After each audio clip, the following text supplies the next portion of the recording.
Also tell you that Ghana is actively developing its power industry to reach 100% universal energy access and maybe sell electricity to its big brother, neighbor Nigeria.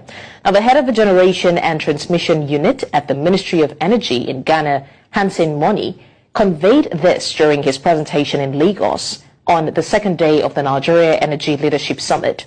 Money highlighted that Ghana has already achieved a remarkable 80 to 85% universal energy access within its borders through robust policy formulation and implementation. Well, once again, joining me to unpack this is Adetayo Adebemile, the CEO, Power Up Nigeria. Thank you, Adetayo, for joining us. Now, we're talking about the Ghana's new policy and their sales plans. What can we make of this development? Can we say that Ghana will be able to sell energy to Nigeria? All right. What I'm going to just do was when I read that report, the first thing I did was to try and reach out to some of my friends and colleagues that are in Ghana to try and get an overview of what Ghana's power status is. Maybe I should just fill out the data so that everybody can make up their mind from there. Presently, the total installed power generating capacity in Ghana is just 5,000 megawatts, and their daily output is about 4,000 megawatts. That's one. Yes, Ghana presently exports power to a couple of countries like Benin Republic, Togo, Burkina Faso, and sometimes to Cote d'Ivoire. And the total energy that the four countries take from Ghana is roughly about 100 megawatts. So for the Ghana's head of transmission and generation to come to Nigeria and to say that they want to sell power to Nigeria is kind of preposterous and ambitious, because I doubt it if they have the capacity. This is a situation where my Yoruba people will say that if you stay too long in a bad situation, all sort of bad things will also meet you on that same spot. So, yeah, like I said, it is preposterous for him to have said that. And it's a bit ambitious. Okay, now that will lead me to my next question, talking about how capable the power sector is in Nigeria. Now, we know for a fact that many areas in the country have a relative 24 hours power supply. Even after the two-power grid collapse recently, it was restored really quickly. So can we say that we want to buy more power? Absolutely, we need more power. I mean, there's no second guessing that we do need more power. But you see, what Mr. Hansen said, Mr. Money actually, what he said that struck me from his comment is that Ghana has a plan and they're working through that plan. I'll give you an instance. I understand they presently have a 250 megawatts project ongoing for solar power and for it to be fed into the grid.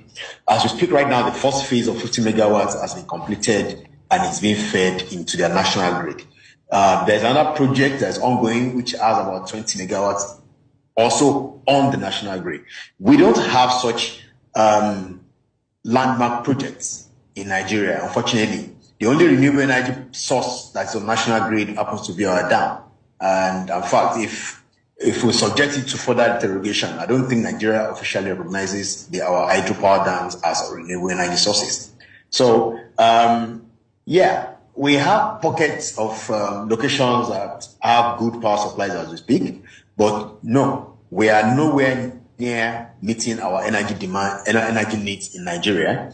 And I would say that yes, we need a lot of work. We have a lot of work to do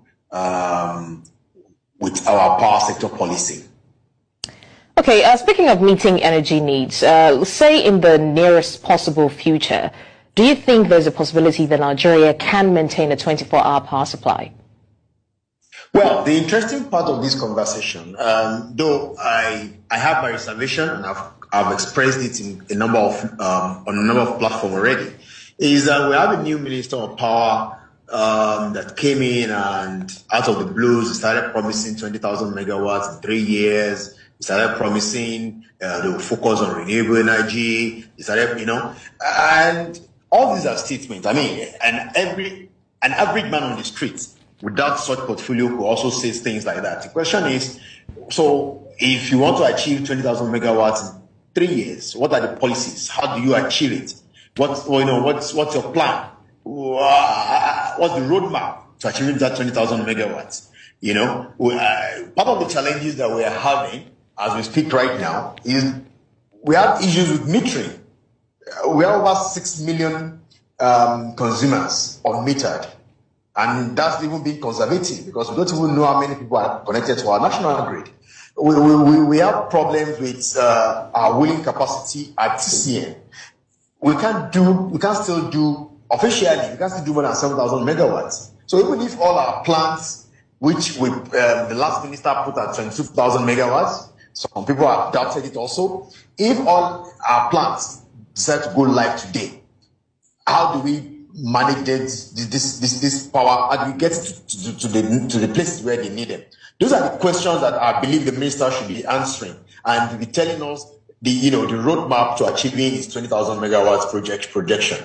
We also have a problem with sources of gas for our power plants. We have a lot of power plants that are built in places where gas cannot even get to. I mean, we have issues with Gencos also complaining about the pricing of gas. I mean, all of us are complaining because our gas is